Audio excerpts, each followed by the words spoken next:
Hello दोस्तों, कैसे हैं आप लोग। करेंट अफेयर्स टुडे का आज 99 एपिसोड आप लोगों के बीच लेके आया हूं, जिसमें आज का जो टॉपिक हम लोग देखने वाले हैं भूगोल एवं आपदा प्रबंधन से।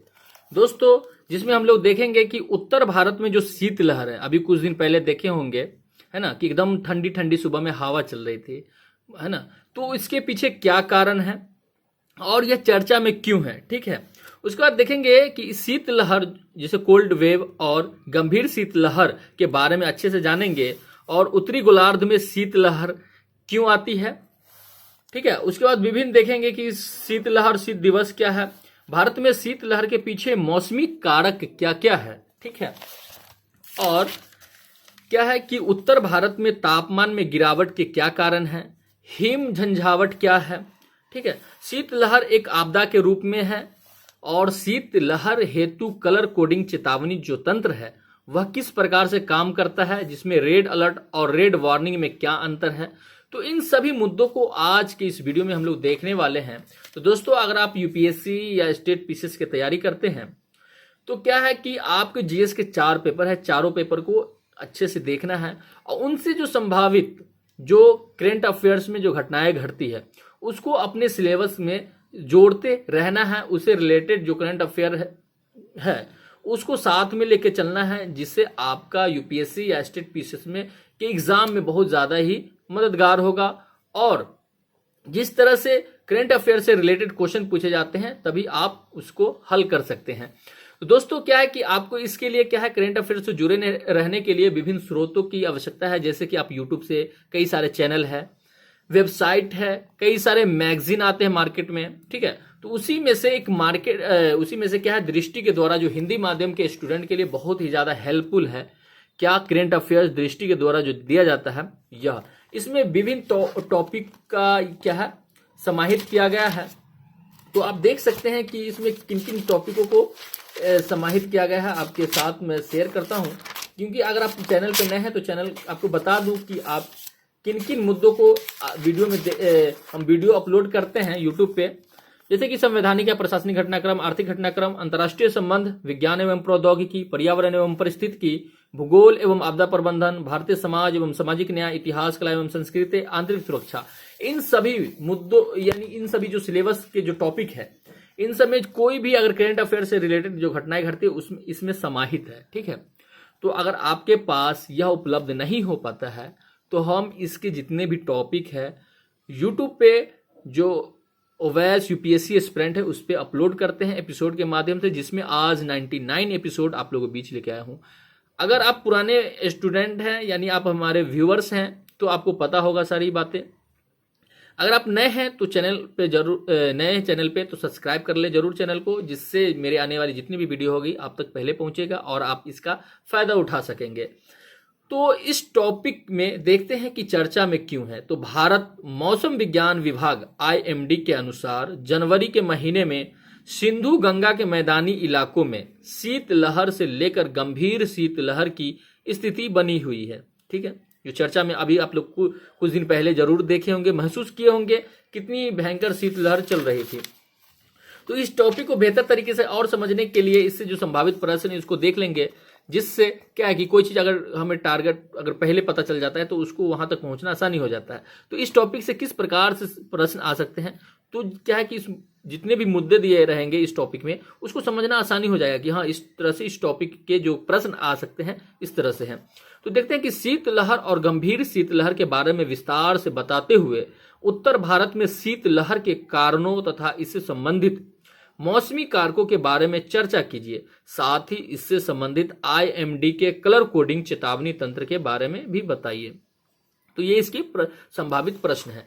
तो देखते हैं कि शीतलहर कोल्ड वेव और गंभीर शीतलहर सेवर कोल्ड वेव के बारे में, ठीक है।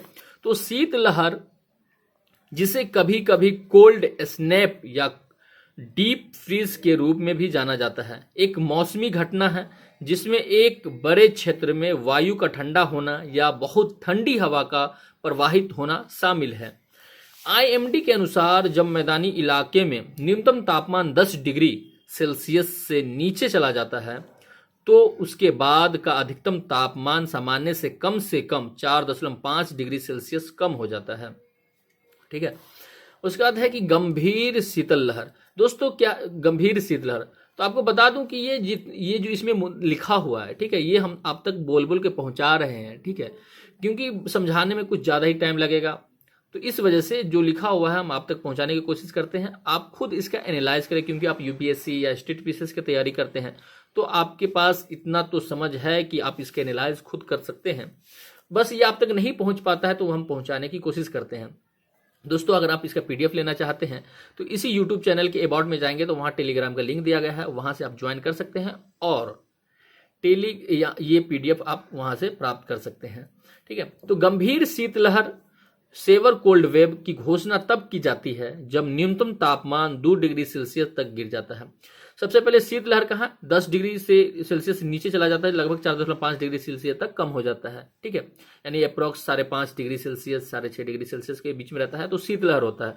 लेकिन गंभीर शीतलहर कब होता है कि जब न्यूनतम तापमान 2 डिग्री सेल्सियस तक गिर जाता है और सामान्य, ठीक है, सामान्य जो है से विचलन 6.4 डिग्री सेल्सियस से अधिक हो जाता है। तो इस प्रकार गंभीर शीतलहर क्या होता है कि गंभीर शीतलहर होता है। शीतलहरें आमतौर पर किसी भी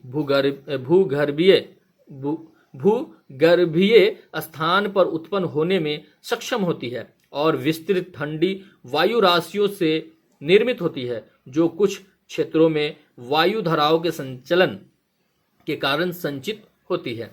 उसके बाद है कि शीतलहरें हिम झंझावट के बारे में भी आगे देखेंगे हम। बर्फीला तूफान और सर्दियों के अन्य खतरों की तुलना में बहुत बड़े क्षेत्रों को प्रभावित करती है। अगला है कि शीतलहर में लहर ऊपरी वायु प्रवाह जेट स्ट्रीम में स्पष्ट होती है, जो आमतौर पर शीत प्रकोप के दौरान एक प्रबल रीज ट्रप पैटर्न में परिवर्धित होती है। उसके बाद देखते हैं कि उत्तरी गोलार्ध में शीतलहर के कारण क्या है। तो उत्तरी गोलार्ध में शीतलहरें तब उत्पन्न होती है जब सतह के पास बहुत ठंडी घनी वायु उत्तरी कनाडा या उत्तरी एशिया में अपने स्रोत क्षेत्र से बाहर निकल जाती है। यानी जहां ये देखते हैं कि जो कनाडा के क्षेत्र में या उत्तरी एशिया में जो बर्फ है, ग्लेशियर है, ठीक है, तो वो जो ठंडी हवा का स्रोत है, तो वहां से जब बाहर निकल जाती है तो क्या आती है, मैदानी इलाके में आ जाती है। मतलब सतह पर शीतलहर का स्रोत एक मजबूत उच्च दबाव केंद्र है, जो सर्दियों के दौरान उच्च अक्षांशों में निर्मित होता है।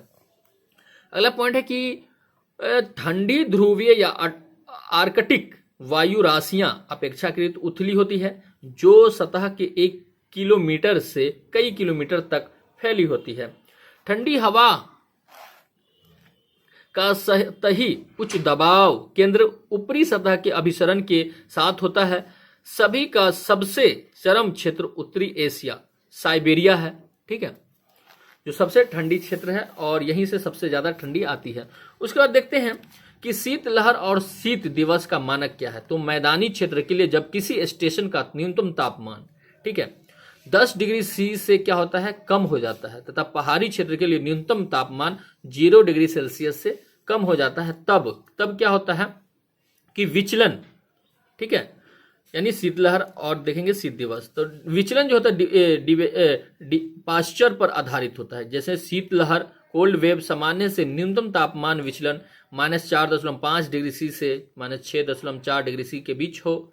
गंभीर शीतलहर में जैसे कि सेवर कोल्ड वेव सामान्य से न्यूनतम तापमान विचलन क्या हो कि क्या है कि -6.5 डिग्री सेल्सियस से क्या हो, अधिक हो या बराबर हो।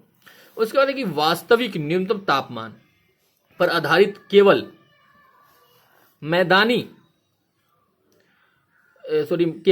क्षेत्र के लिए जो होता है शीतलहर कोल्ड वेव, जब न्यूनतम तापमान क्या हो 4 डिग्री सी से कम हो। गंभीर शीतलहर में क्या होता है कि जब न्यूनतम तापमान 2 डिग्री सी से कम हो। तो ये क्या है कि ये जो हो गया कि मैदानी क्षेत्र है, ठीक है, लेकिन वो जो है विचलन डिपार्चर के आधारित है, वो पहाड़ी इलाका। उसके बाद देखते हैं ये शीतलहर का था, जिसमें शीतलहर जो हम देख लिए हैं, है ना। उसके बाद है कि तटीय स्टेशनों के लिए क्या होना चाहिए, जो तटीय क्षेत्र है, जब न्यूनतम तापमान विचलन -5 डिग्री सी से कम हो अथवा वास्तविक न्यूनतम तापमान 15 डिग्री सी से कम हो। ठीक है। उसका शीत दिवस जो है वह 10 डिग्री सी तथा पहाड़ी क्षेत्र के न्यूनतम तापमान 0 डिग्री सी से कम होता है। विचलन डिपार्चर पर आधारित तो जो है शीत दिवस कोल्ड डे जो है सामान्य से अधिकतम तापमान विचलन -4.5 डिग्री सी से -6.4 डिग्री सी के बीच हो। ठीक है, तो इसे शीत दिवस कहते हैं। उसके बाद गंभीर शीत दिवस जो होता है सेवर कोल्ड डे जो होता है सामान्य से अधिकतम तापमान विचलन जो होता है -6.5 डिग्री सी से कम होता है। ठीक है। उसके बाद है कि भारत में शीतलहर के पीछे मौसमी कारक क्या है। तो उत्तर पश्चिम एशिया के ऊपर जेट स्ट्रीम में एक रीज अपेक्षाकृत उच्च वायुमंडलीय दबाव का एक विस्तारित क्षेत्र है का निर्माण होता है। अगला है कि उत्तर एवं मध्य भारत में भूमि पर उच्च दाब केंद्र का निर्माण होना। ऊपरी सतह की गर्म वायु राशियों के स्थान पर ठंडी वायु राशियों का संचलन। अगला है कि उत्तर पश्चिमी हिमालयी क्षेत्र में व्यापक हिमपात। अगला है कि दक्षिण पूर्व की ओर ठंडी वायु के परिवहन के लिए उत्तर पश्चिम भारत की ओर से आने वाली तीव्र पछुआ पवनों की तरह ट्रिगरिंग तंत्र का विकसित होना। तो ये सब क्या है, कारक है शीतलहर का भारत में।